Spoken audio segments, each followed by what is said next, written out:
Amigos, muy buenos días y bienvenidos a Nordeste Radio. Bienvenidos al bar El Soto, aquí en Soto de Sepúlveda, donde hacemos esta charreta, esta tertulia con nuestros amigos Luis Álvarez y Mariano Montero. Don Luis, buenos días, ¿cómo estás? Muy buenos días, Ezequiel. Bien, ¿no? ¿Contento? Muy contento. Muy contento. Como siempre, ¿no? Esto, como siempre, pese a nuestros políticos, hay que estar contentos. Por supuesto que sí. Y tenemos a don Mariano Montero, muy buenas. Hola, buenos días. Bien. Dos hosteleros de pro, qué maravilla. Hostelero es la profesión más complicada. Sí, ¿no? Sí. Bueno, pero la hostelería sigue funcionando. ¿Qué sería Sí. de España sin la hostelería? Es que tenemos que vivir, nos han condenado a vivir de ello. Sí. Y tenemos que hacerlo para poder vivir. Tenemos que crear ese ambiente, ese paisaje, cuidar nuestros ríos, cuidar, Nuestra vida, nuestro entorno. nuestro entorno.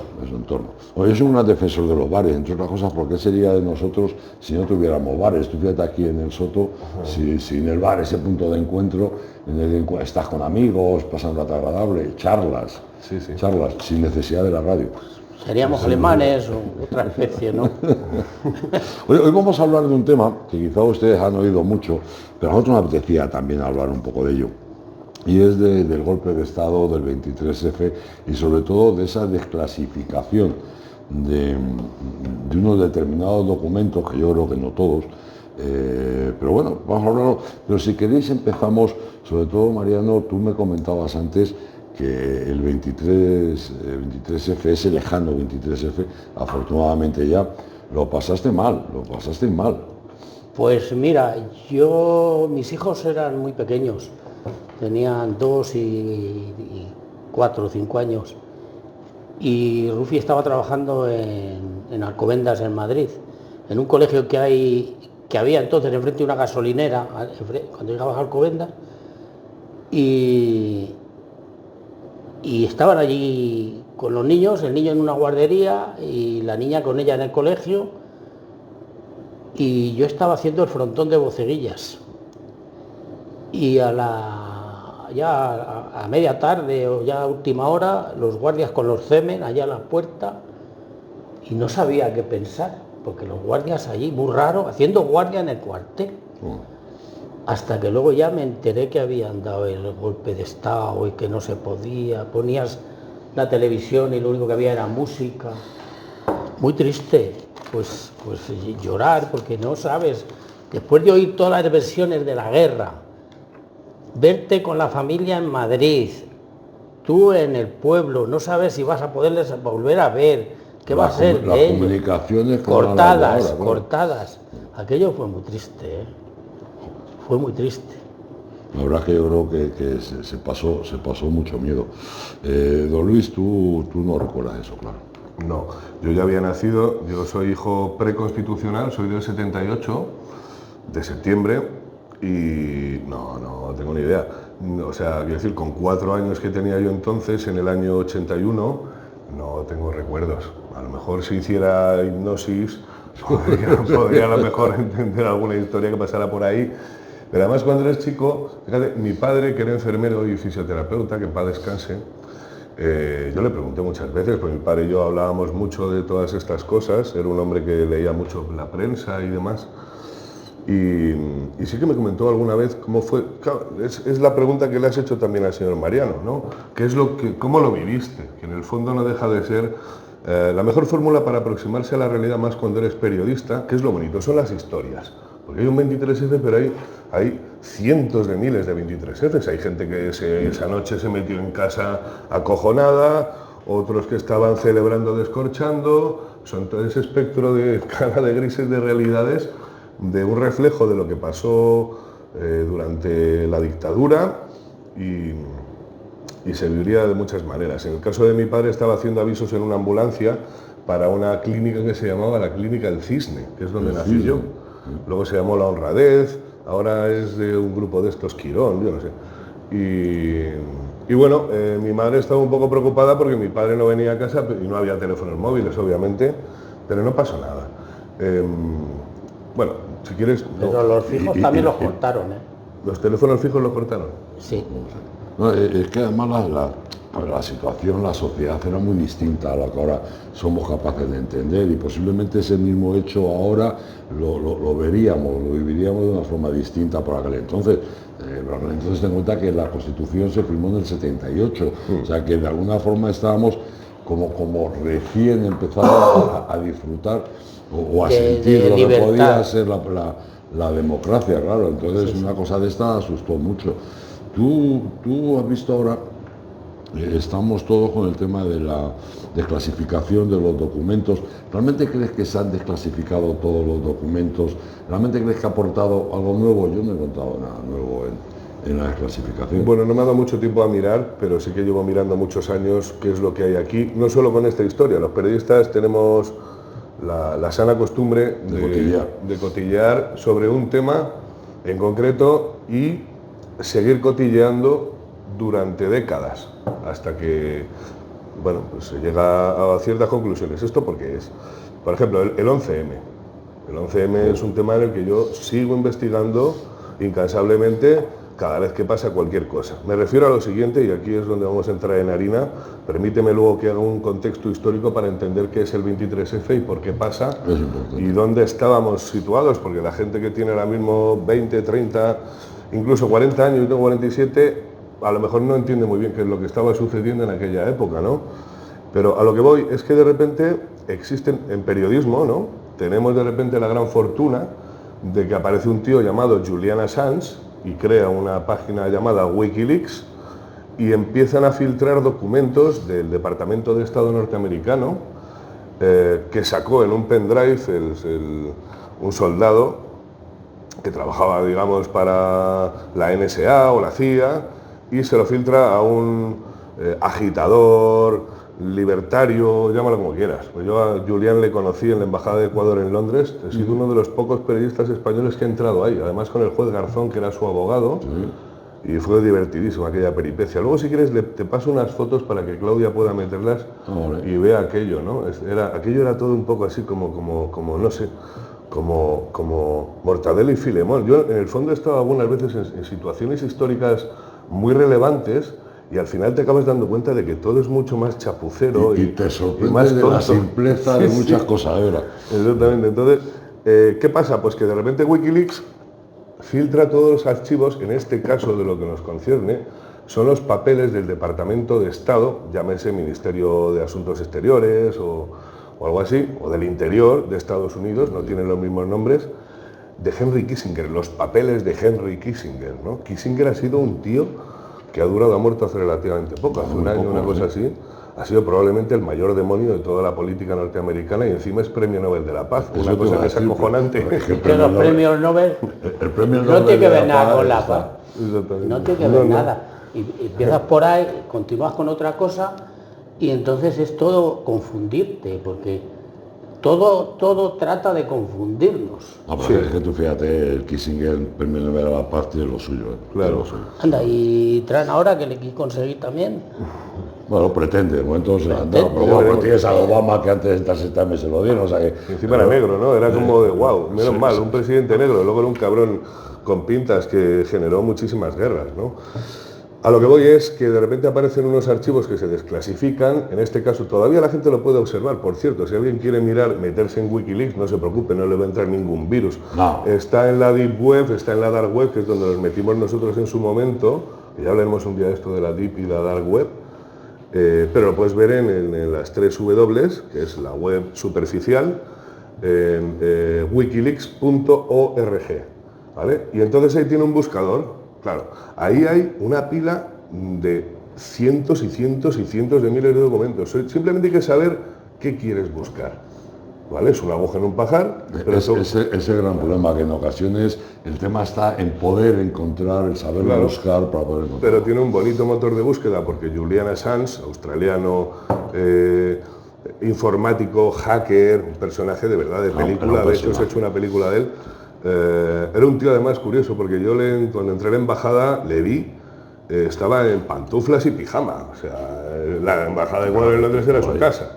Estaba además en el barrio de Knightsbridge en Londres, que es la zona de las embajadas, al lado del British Museum, y el tipo lo recibía en pijama y era un ser te lo juro, a mí me dio la sensación de que era un ser de luz. Me dio un impacto, dijo, hostias, este tío es un trascendido, ¿no? Y tal. Pero bueno, el caso es que el informático generó un buscador, entonces tú puedes meterte ahí y dices, Tejero. Es como un Google, ¿vale? Sí, sí. ¿Qué pasa? Si eres periodista buscas Tejero, buscas el atentado del 11M, buscas nombres de terroristas, buscas cosas muy particulares que en alguna cola última de algún renglón final, de algún documento entre Kissinger y la embajada norteamericana, y de la embajada norteamericana a Moncloa o a Zarzuela, hay de repente una frase que dices, hostia, esto lo cambia todo. Y así es como se hace el periodismo, históricamente así es como se ha hecho, y así es como se hace. Porque eso de repente lo que construye es, del relato oficial, hemos conseguido morder de este solomillo información por un testimonio de un coronel. ¿Y qué has encontrado en Wikileaks? Bueno, vamos a ver. En Wikileaks, hace muchísimo que no miro, no me ha dado tiempo a mirar esta vez. Sí que hay muchísimas comunicaciones entre la embajada norteamericana y el Departamento de Estado, porque están muy preocupados por lo que está sucediendo en España. No porque les importe tres pepinos lo que nos pase. No les importa lo que nos pasa a nosotros, les importa la geoestrategia. Y España es un lugar muy estratégico y encima tienen intereses muy fuertes a través de las bases de Morón de Rota. Entonces estaba todavía Torrejón de Ardoz y la de Zaragoza, sí, ¿vale? Y no hay que olvidar que veníamos de Carrero Blanco, de estar con Kissinger en su despacho 2 días antes de que volara su Dodge por los aires. Casualmente, Sí, cuando se va Kissinger es cuando se produce el atentado. Sí, Kissinger tiene una... No sé qué pasa cuando Kissinger... No se puso de acuerdo con Carrero, yo creo. No debió. No, además había una historia que no vamos a contar, algo sea muy largo. Lo que pasa es que... El tema de un intento de fabricar una bomba atómica aquí en España. Ajá. Había una historia que se mantuvo vivo hasta muy entrados los años 90. Sí, yo creo que vamos a pisar tierra, vamos a hablar, a ver cómo fijamos población en la España vaciada, que yo creo que eso nos puede interesar un poco más, porque... A nosotros sí, para los políticos parece que poco.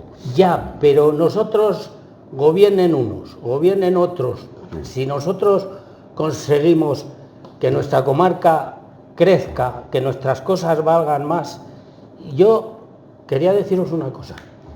El mismo año que el golpe de Estado, ese mismo año, en junio, hizo unas calores terribles. Estábamos haciendo el frontón y no podíamos agarrar los andamios de lo que quemaban en junio, que entonces, fíjate, el cambio climático hablan ahora, pero aquel mes de junio al principio ya hizo 40 grados. Y nos fuimos a coger cangrejos a Duratón. Y los cangrejos estaban muertos y el agua estaba... Fue la primera vez que vi yo cangrejos, todo el río muerto, los cangrejos. Por la temperatura del agua. Por la temperatura o porque tiraban los purines también a los ríos. Es que esto es muy fuerte. Es que yo creo que para poder crecer tenemos que saber de dónde venimos. Porque hace 50, 60 años las vacas, los gorrinos, se criaban en las casas. Es lo que metía calor a las casas. En toda la sierra y en todos los pueblos. Ibas a bailar y a cada chica la olía el pelo de una manera, olía vaca, olía... O sea, es que es lo que había. Si no sabemos de dónde venimos, no podemos saber hacia dónde queremos ir.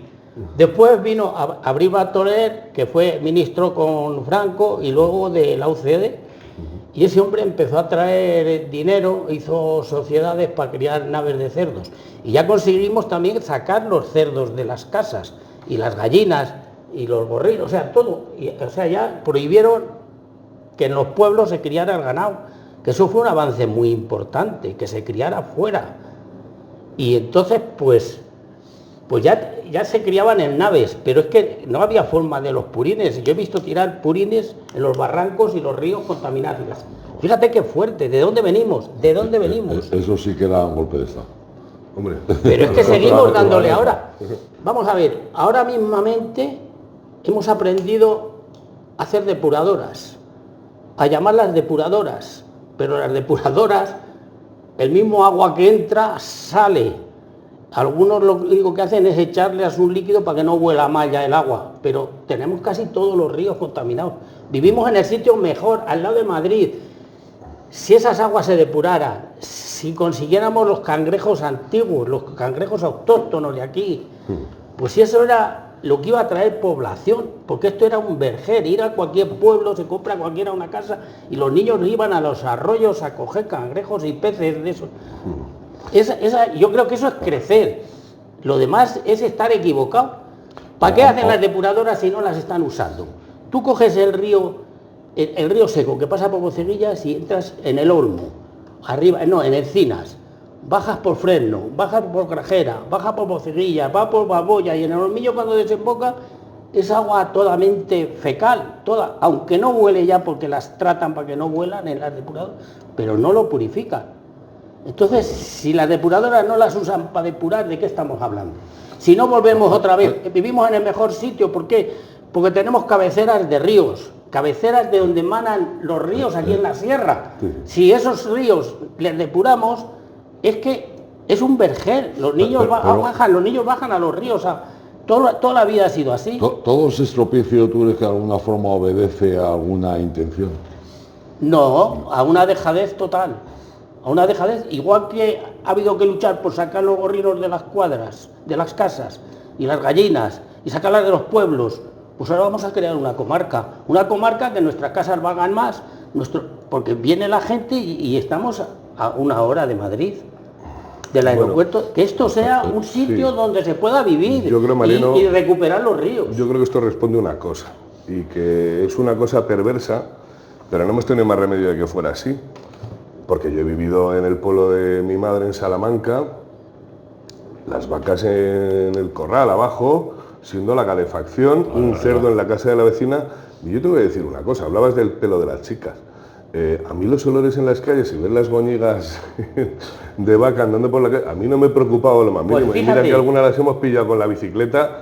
El problema ¿cuál es? El problema es cuando se pasa de un método de ganadero o incluso de agricultura intensivo, se pasa a un extensivo. ¿Por qué? Porque hace falta... digamos, es un modelo productivo completamente diferente y es lo que se implementa aquí con la Comunidad Económica Europea, que es lo que hablábamos, es lo que de repente prohíbe que tú tengas vacas debajo de tu casa, no solamente, a mí es una cosa que me da la atención, porque dicen, es que puedes pillar el tétanos, es insalubre, me cago en la leche. Pero que no es de la Comunidad Europea, que esto lo han hecho los españoles con Abril Bartolén, en tiempos de Franco, ya creó ganadería en naves, y empezaron a sacarlas de los pueblos. Sí. Aprendimos ya a no tirar el purín a los ríos. O sea, es que... A mí me preocupan más los detergentes que los purines, fíjate lo que te digo. Pero eso en las depuradoras se trata todo. Coño, pero es que las depuradoras tampoco pueden con tanto. Mira, tenemos una tapa aquí en el baño por las toallitas. Te voy a decir una cosa, tú vete a Duruelo, y mira cómo sale el agua de la depuradora. Están viviendo los ranacuajos en el mismo chorro que sale de la depuradora. Eso se podía hacer en todos sitios. Pues sí. Es una cosa de intención. Mira, yo terminé la depuradora de Villacastil. La cogí una empresa y abandonó la empresa y a mí me contrataron para terminarla. Villacastil es un pueblo que tiene una de mataderos, que tiene un volumen de aguas fecales enorme. Y yo, pues por administración, con los ingenieros y con el ayuntamiento, porque no, la tenían que terminar para que viniera el dinero de la Comunidad Europea. Pues ya en octubre hasta diciembre la terminé. Cogí una cuadrilla grande de gente y allí nos dedicamos a ello, 8 personas, y la terminamos. Dejamos la depuradora completamente funcionando. La más ilusión que yo tuve cuando vi que el agua que entraba salía limpio. Y así la dejamos.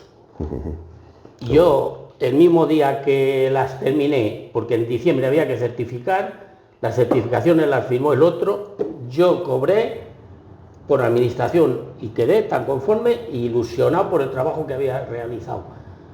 Al año siguiente yo vuelvo por Villacastil y fui a ver cómo estaba la depuradora. Y según entraba el agua a la depuradora, salía. Me voy a ver a un concejal que comíamos en su casa, cuando estaba allí trabajando. Le pregunto, oye, ¿por qué no funciona la depuradora? Dice, porque cuesta mucho los motores para que eso salga limpio el agua. Dice, y hemos decidido el ayuntamiento que siga saliendo según entra. Así, tal cual. Entonces, los nombres de las depuradoras, ¿para qué son? O sea, ¿para poner un árbol de Navidad más grande que el de Vigo? ¿Para qué? ¿Para presumir de lo que no somos? Vamos a que ¿Se puede depurar? Para pasar el estándar de la Unión Europea se y que puede no nos depurar, multen. pero es que es muy Pues importante. claro que Lo que pasa es que tú ni te lo tomas en serio. Hombre, yo me lo tomo súper en serio, cojones, lo que no Pero se lo toman tú no en serio. sabes lo importante que es yo que pesco truchas. lleguen a esos pueblecillos y estén los cangrejos autóctonos. Si eso era una riqueza, eso era lo más. Ya ves, Lo más. Es como coger langostinos casi. es verdad. Y eso lo hemos perdido, ¿por qué? Por abandono. Pues tú ¿Por qué? fíjate, Por abandono. fíjese todo lo que le estamos contando el 23F, ¿eh? No me digan que no estamos profundizando. Y nos vamos más allá del 23F. Bastante más allá. Pero es que lo que si queréis seguimos, pero es que ya he habido tantas versiones que yo cuando empiezan a hablar del 23F y empiezan a contarme esa historia, quito la televisión y no quiero oírlo. Porque son versiones todas manipuladas y además que todos cobran. Todos los tertulianos cobran, que aquí no cobramos un duro. A ver qué. A ver dónde vamos a sacarlo. Hombre, pero sí quería Luis darnos unos brochazos que posiblemente no han salido en otros medios. Cuéntanos. Bueno, a ver, dice Mariano que enciende la tele y tal. Encender la tele hoy día es un deporte de riesgo, ¿no? De riesgo cerebral. Te puede dar un ictus con ver la cantidad de chismosos y chismosas que están soltando, además chorradas, básicamente. Es un culto al hedonismo, son cerebros bastante mal amasados, ¿no? Soltando chorradas y francamente es muy difícil encontrar un programa. Y sobre todo con intención. Sí, es que la mayoría de las informaciones son informaciones objetivas, sino que son informaciones que se dan con cierta intención. Claro. Ese es el problema, la polarización que tanto se habla, pero es verdad que está produciendo y que de alguna forma está cayendo en cascada desde la clase política a nosotros. Claro, exactamente. Por eso es muy importante la educación para poder tener un juicio crítico, la capacidad de discernir si lo que te están contando es, lo primero, esta es la cabecera del país. Bueno, pues se presupone que es un medio, digamos, más de izquierdas, el Mundo es un medio más de derechas, el ABC es un medio conservador, hay una línea editorial que es perfectamente normal, esto es todos tienen una línea editorial. cojones, o sea, no hay que tampoco decir, uno es rojo, los otros son azules, otros son verdes, no, coño, es lo que es. ¿Qué pasa? Bueno, yo en cualquier caso, yo haría un ejercicio, le diría a todo el mundo algo que es muy importante. Para poder entender cualquier momento histórico, cualquier fenómeno, incluso en general en la vida, hay que poner en contexto, sobre todo en la historia hay que intentar, nosotros no podemos mirar el 23F ni siquiera cualquier cosa, la Segunda Guerra Mundial, hay que ponerse en los zapatos de aquella gente. Es un contexto social de cómo estaba la sociedad, cómo estaba la gente y en base a ello entender lo que ocurre. Correcto, entonces, ¿qué estaba pasando el 23 de febrero del 81? Hostia, estamos hablando de los años de plomo de ETA, sobre todo de ETA, pero estaba ETA, el Grapo, el M-Paya Canario, había otros por ahí, otros zumbaos gallegos que ponían bombitas de vez en cuando. Ya sabes, todos estos movimientos libertadores de izquierdas que tenían ciertos tintes anarquistas y que les encantaban poner explosivos, ¿no? Muchos de ellos después se ha sabido que se han sido financiados. Es que me acuerdo ahora de una cosa. Yo estaba haciendo dedo una vez en Boceguillas, me paró un coche que iban dos tíos y eran de ETA. No jodas. Y me llevaron a Madrid. ¿Cómo? Y yo hacía dedo para ir a Madrid. Y pasaron ahí, a mí me pararon y por lo que hablaban en vasco y por lo que hablaban ellos, pues eran de ETA. ¿Pero cómo que eran de ETA? Pues claro, etarras que iban a Madrid. Pero luego se supo, les viste en la tele en un cartel de han sido detenidos estos dos tíos. Pero un coche vacío de cosas, de contenido y de todo era de ETA. Hombre, te voy a decir una cosa. Yo me he acostumbrado, decía Onassis a su hija, dice, si en los 3 primeros minutos que te viene alguien a buscar no averiguas a qué vienes, no vas a tener futuro en la vida. Y eso es así. Hay mucha gente que no se entera que ha ido una persona a verle. Y a lo mejor se lleva toda la vida, o se tira días. Si no te has enterado no vas a tener mucho futuro. El caso es enterarte de lo que viene, o enterarte de lo que ves, o enterarte de lo que hay. Porque si no te enteras, de poco sirve que hay tontos con carrera y tontos sin carrera. O sea, eso es así. ¿Está más preparado el que ha tenido la carrera? Pues sí, pero o no. Normalmente no. Pero no está demostrado o no está demostrado lo que te digo. Entonces, ¿por qué dudas de mí que yo te diga que eran de ETA y me dices que dudas? No, porque algún vasco que va a decir, coño, porque no es que ahora van a pensar que éramos etarras, joder. No. Vale. No, un vasco que va con su familia o que tiene otro aspecto que llevan un coche que no llevan nada en él. ¿En qué año era? Pues fíjate, era pues cuando eran mis hijos muy pequeños, hará 45 años por ahí. O sea, en el año 80, 81. Pues cuando el golpe de Estado, un poco antes, un poco después. No, por ahí. Bien podría ser, pero bueno, fíjate el contexto, Que por efectivamente. ahí pasaban, ¿eh? Por ahí Coño, pasaban. claro que pasaban, la carretera de Irún, exactamente. Pero bueno, a lo que voy es que el contexto histórico es muy importante. ¿Y qué estaba pasando ahí? Ya hemos dicho. Atentados de ETA. Mira, la cuota, vamos a ver, el golpe de Estado lo pegan los militares. Y no es el primer golpe de Estado del 81. Hay otro antes que se llama la Operación Galaxia. Por cierto, Tejero está también metido en esto. Tejero molaba mucho, estaba metido en todos los caldos, ¿no? Y en aquella época, hay que decir que al mes, la cuota de sangre que soportaron los militares en aquella época, que llamaban los años de plomo, Tremendo. fue bestial. Estamos hablando de casi 200 muertos al mes. Que sí. Esto es acojonante. Que lo he Perdona, vivido, al yo año, eso lo he perdón, vivido. al año. Y Es lo una he salvajada. sufrido.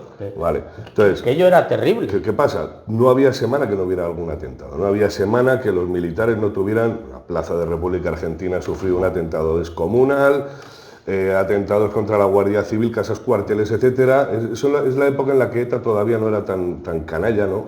De ir... por lo menos tenían...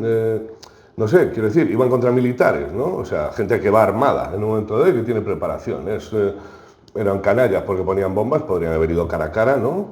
Luego empezaron a pegar tiros en la nuca, ¿no? Estos sinvergüenzas demostraron al final el pelaje de lo que eran unos asesinos. Totalmente. Y luego está el proceso de Burgos y está la amnistía del 77. Esto es fundamental. La amnistía del 77 es una especie de paz, de pax romana, de entente cordiale, para intentar hacer un borrón y cuenta nueva. De aquí ha salido exactamente lo que vivimos a día de hoy. ¿Qué significa esto? Que mucha gente de extrema derecha, asesinos también, por cierto, de Fuerza Nueva, gente que pegaba palizas en las calles, gente que formó parte de la operación Gladio, escuadrones que asesinaban a peña de izquierdas, violaban a chicas, hacían salvajadas. Joder, algún etarra se lo cargaron antes del GAL, precisamente así. Pues la cosa se quedó en tabula rasa. ¿Qué pasa? Que los militares no podían soportar ver que entraba de repente Carrillo, eso que dicen de la peluca y no sé qué, eso es una chorrada. Lo metió el CSID, aquí entonces el SECED, creo que entonces ya estaba el SECED, lo metió en España e intentaron hacer una especie de, bueno, de lo que tenemos hoy. De lo que tenemos hoy. Vamos a intentar una reconciliación nacional integrando a todos los grupos de tal forma que podríamos haber nunca visto ni a la pasionaria ni a Carrillo en el Congreso y sin embargo se les vio. Y anda que a Fraga de verdad no tenía que escupir bilis. Quiero decir, aquello fue una cosa acojonante. Habían sido enemigos públicos número uno. Tal. Entonces, yo no sé si tenemos tiempo, Ezequiel. El bar, el bar está abierto. O sea, si alguien quiere entrar, que entre. Pues tan ricamente. Tan ricamente, bienvenido sea. Entonces, en este contexto, ¿qué es lo que pasa el 23F del 81? Tú has dicho, hay que saber qué es lo que está pasando en tu momento y si no eres un lelo, es verdad. Hay que saber por dónde pisa uno. Pero ¿no? yo no me refiero, yo no tengo capacidad ni entiendo de lo que estáis hablando vosotros, esa nube que algunos de derechas, otros de izquierdas, otros de no sé qué, no sé cuál. Yo sé que nuestra comarca la tenemos que levantar nosotros. De ahí, el que tenga esperanza de los políticos, claro, le va a levantar su comarca con nuestros alcaldes, que sean buenos alcaldes, que haya buena química para poder salir adelante un pueblo con otro, claro, Mariano, que valgan más nuestras cosas. Estamos al borde de las elecciones en Castilla y León y todavía nos vemos en unas tesituras que yo me descojono de risa. La gente me habla de ideologías, Ezequiel, y yo, ¿pero qué ideologías, leches? Hacen falta gestores. ¿Somos tontos o qué nos pasa? Gestores e ideas. Ideas, claro, efectivamente. Mariano lo trae constantemente aquí a la mesa. Es que el 23F puede ser perfectamente un punto de partida para entender desde lo particular a lo general qué es lo que deberíamos de empezar a hacer. Pero yo viví antes del 23F, después del 23F, con la dictadura de Franco, sin la dictadura de Franco. Si tú no eres capaz de ir creando un mundo a tu alrededor y saberte retirar de los que te puedas retirar, tú no vas a avanzar. Y esta cercanía, primero tendremos que saber andar. ¿De dónde venimos? ¿De dónde venimos? Porque que le hagan barrer las moñigas a Víctor aquí en este pueblo y echarle unas broncas los viernes, pues es que sé que se fueron a Madrid, las que habían vivido con el ganado como yo, pero luego las molestaba tanto las moñigas que las tenían que barrer todos los viernes. De alguna forma, Luis, el tema del 23F, lo vamos a empalmar con lo que está ocurriendo ahora, lo que dices tú, el modo de acuerdo que hubo, la amnistía, etcétera, etcétera. Fue el origen de lo que estamos viendo ahora. Sí, totalmente. Ahora se empieza a llamar el régimen del 78. Sí, no. Pero yo, si quieres, podemos seguir tirando de este hilo de lo que pasó el 23F. Ya hemos visto el contexto histórico. Los militares están muy cabreados. Estamos a punto de dar un salto. Franco apalmó en el 75, apalmó en la cama. Se han cargado a Carrero Blanco. Joder, era el sucesor de una transición, ya había habido unos gobiernos anteriores, y está claro que el que llamaban el delfín blanco, que era Carrero Blanco, era el destinado a generar una transición democrática pilotada de alguna forma, ¿no? Carrero Blanco quería crear la bomba atómica, ¿no? Sí, sí. Fue él el que quería. Sí, bueno, fueron muchos entonces. Pero ¿cuál es la jugada? Que se cargan a Carrero. Si se cargan a Carrero, ¿quién queda? El rey. Yo voy a decir una cosa, yo siempre he sostenido esto, porque tengo varios colegas que, por cierto, han comido con Tejero, han conocido a todos estos personajes a lo largo de tantos años. He estado escuchando, siempre pegando la oreja sobre este asunto y otros tantos, lo que decía al principio, y siempre me decían lo mismo, antes incluso de que existiera este run run, y es que el principal responsable del golpe de Estado es el rey, ¿vale? A día de hoy, y fíjate que ha pasado una cosa curiosa, es verdad que se ha vendido siempre este modelo del monarca ejemplar de la transición. Y de alguna forma los papeles que han desclasificado ahora quizá lo ratifican. Lo ratifican y en parte lo exculpan. Lo que pasa es que aquí... Pues es lo que les culpa, le defiende ese papel que gracias. Exactamente, pero ¿sabes qué pasa? Aquí están pasando cosas últimamente muy raras, porque el gobierno de Pedro Sánchez es antimonárquico total, ya se ha visto, ¿no? Le faltan hasta el respeto en el protocolo a nuestro actual monarca, ¿no? El preparado, ¿no? Pues menos mal, coño, es que parece que tiene que ser retrasado mental para que sea rey, ¿no? Y aquí nadie ha hecho todavía una cosa muy saludable, que es un referéndum, para saber si queremos un rey o no queremos un rey y cuáles son sus atribuciones. Está claro que el rey ahora mismo no pinta absolutamente nada, más que ser un buen, digamos, embajador de la marca España a nivel económico. Ha sido del año 78. Exactamente. Entonces, bueno, a ver si nos centramos un poco. ¿La jugada cuál es? Hemos descubierto varias cosas. La primera, se pensaba entonces que había, o al menos pensábamos algunos, que había sido un autogolpe blando, un golpe blando, como hizo Tayyip Erdogan en Turquía, que es que tú lanzas un golpe, lanzas a un hombre de paja, como puede ser Tejero, ¿vale? Quemas un trozo del bosque, estás tú detrás, le pones con el extintor y dices, lo he apagado yo. Cabrón, si lo has incendiado tú, ¿no? Eso es lo que parecía. No hay que olvidar que Armada, que es el personaje principal de toda esta jugada, el general Armada, junto con Milán del Bosch, pero sobre todo Armada, es el tutor del rey durante décadas. Es su hombre de confianza, junto con el jefe de prensa, digamos, de la Casa del Rey, que es Sabino Fernández Campos. Está también Diego Prado y Colón de Carabajal después, el Manco y una serie de personas.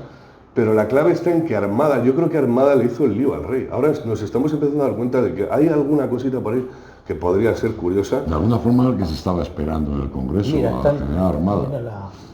Los de los desatrancos, que tenemos el baño atascado, sí, para los cangrejos, con las toallitas. Bueno, claro, entonces, con el poco tiempo que... Yo no sé eso si nos va a arreglar algo. A mí me da igual. Uno, que otro, lo tengo comprobado. La que tiene que funcionar seremos nosotros, es la comarca. Abril Bartorell hizo algo para sacar el ganado de los sitios y que fuera rentable y fijar población. Déjame un segundito que nos tiene que poner Claudia una cosa, venga.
Perdona, ¿tú quién eres? Javier, gestor de ceremonias. Vengo a casarme contigo. ¿Qué?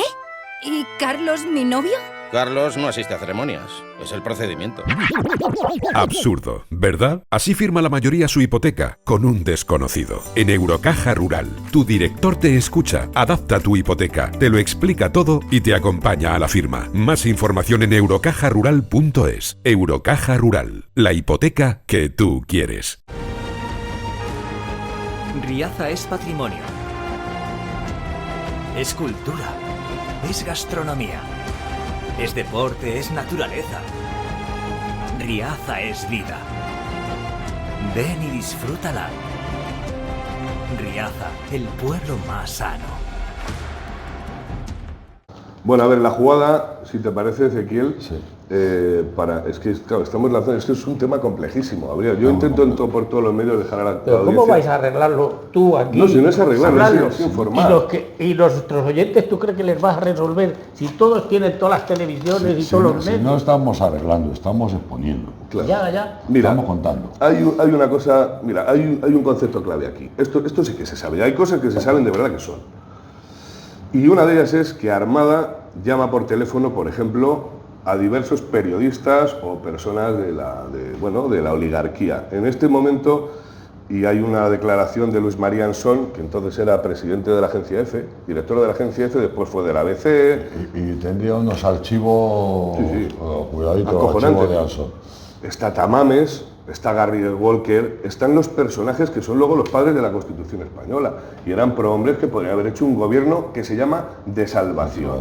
Esto es así, esto ya es un hecho histórico, esto es real, esto se sabe. A mí eso me da lo mismo. Y te ya- lo digo, ¿eh? Bueno, pero coño, pero es la realidad, es decir, Que llega vale, Tamames vale, y le dice vale. que Armada Vale, le vale. dice, que Armada le dice, y esto ha dicho, me dijeron bajo juramento secreto de caballero tal, que vamos a hacer un gobierno tal en el que vamos a dar un golpe de Estado, ¿vale? Porque la deriva comunista que está trayendo aquí Suárez se nos está yendo de las manos.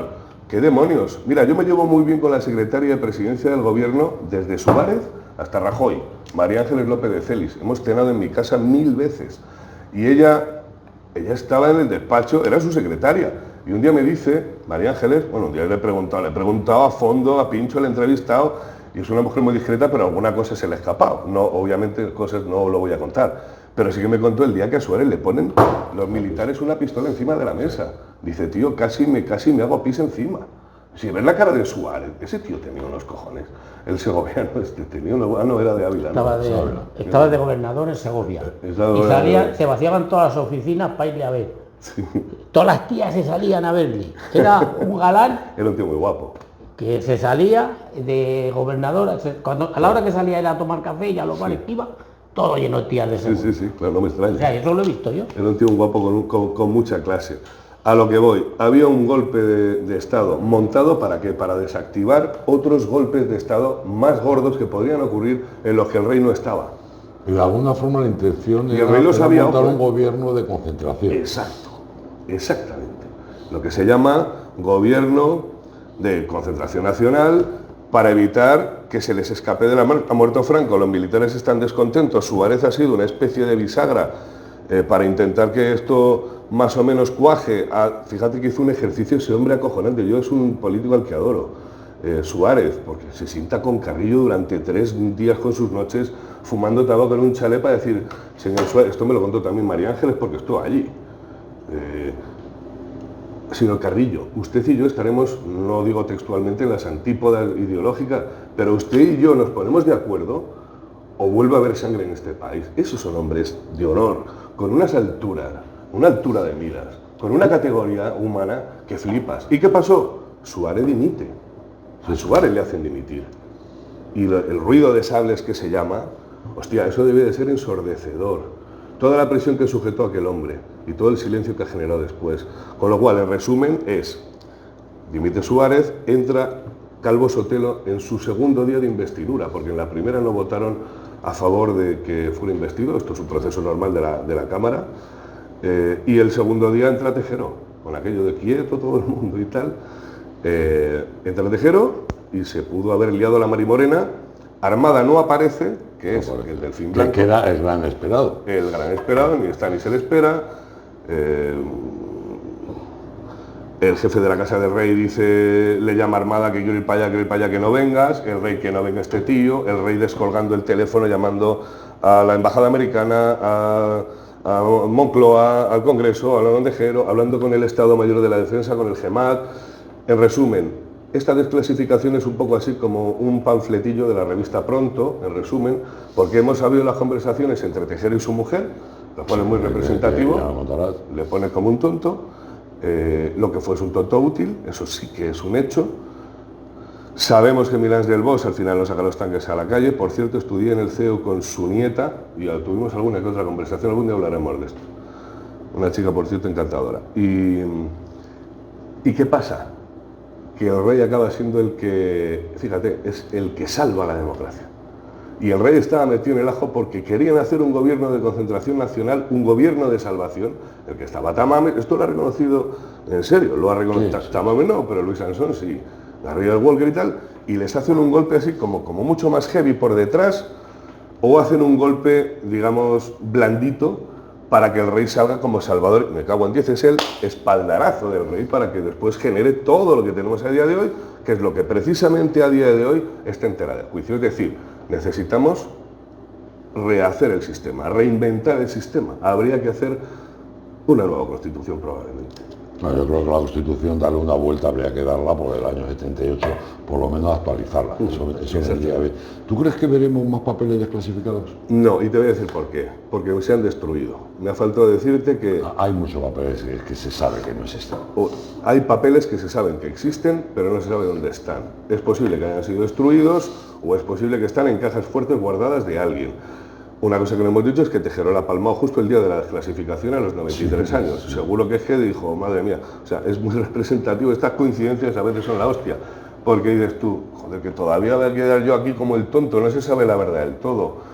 Pero, mira, yo qué quieres que te diga, Tejero es un personaje que ha manchado el honor del Instituto Armado. Pero lo que importa es que se vio que su mujer y su hija, que le querían, que son familias, sí, la Guardia Civil, que son familias, que tienen sentimientos, que hay sentimientos en la derecha, hay sentimientos en la izquierda, son militares, son hombres son de honor, humanos, ¿no? Claro. Y entre humanos no nos entendemos porque hay otras personas que no les interesa que nos entendamos, para poder hacer patrimonio ellos mismos. Y eso está detrás.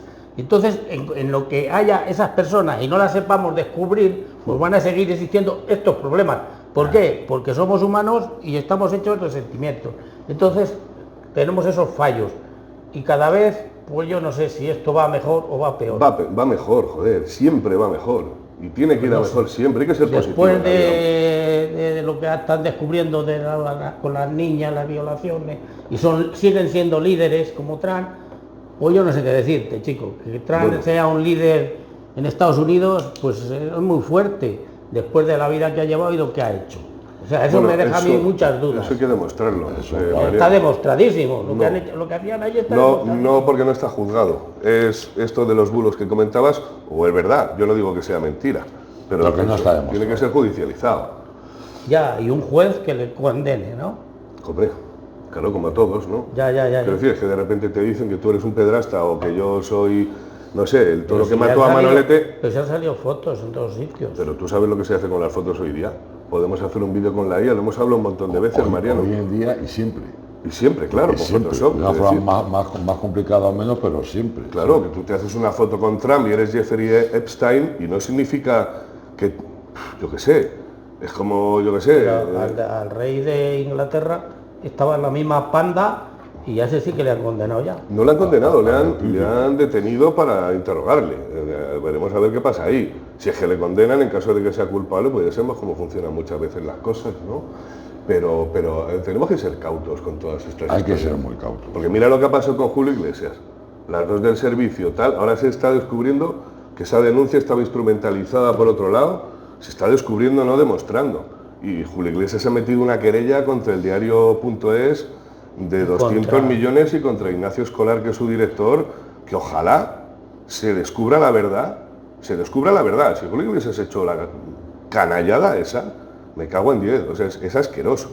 Pero si no lo ha hecho, todos es saber la verdad. Que les funda los plomos a todos los desgraciados que desde la tribuna televisiva te ponen en la picota, y todo lo que ha hecho este señor, que obviamente es un ejemplo de superación, es un ejemplo de empresario, es un ejemplo artístico, es nuestro embajador, allá como si fuera el Sinatra español, y mucha gente le trata como si fuera una suerte de torrente, y encima ahora van a manchar su honor en 3 segundos, 4 desenterrados de televisión, 4 periodisticuchos de mierda.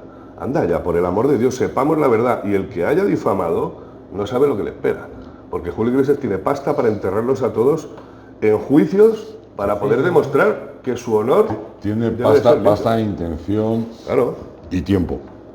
Pero yo lo que digo siempre, lo que realmente me apetece es conocer la verdad, y muchas veces se quedan las cosas por ahí. Exacto. Y no te enteras, y la información es algo Claro, muy complicado. decías una cosa, perdón Ezequiel, pues se nos ha ido. Las tintas, lo más importante del 23F, lo que a mí me interesa es las tintas entre las conversaciones, que eso es lo que no está. Que hay cintas, pero las cintas existen. Hombre, Lo que pasa es que no han salido al si aire las han todavía. destruido o no, pero si todavía están, lo más importante son no solo las conversaciones transcritas del Congreso, ¿vale?, sino las comunicaciones con la embajada. Quiero decir, el punto central de todo esto, y sabríamos la verdad de verdad, es las conversaciones entre Zarzuela, Moncloa, Zarzuela, Congreso, pero sobre todo embajada americana. Y ahora es cuando nos tenemos que Bueno, levantar. ahora, como estamos en un bar, nos vamos a ir a tomar un vino, ¿parece? Claro. Muy bien. Pues venga. Don Luis, muchas gracias. Muchas gracias a Mariano, vosotros. muchas gracias. Y aquí, desde Bar El Soto, en Soto de Sepúlveda, les decimos adiós, que nos vamos a tomar un vino. Muy bien. Venga, hasta luego, amigos. Gracias.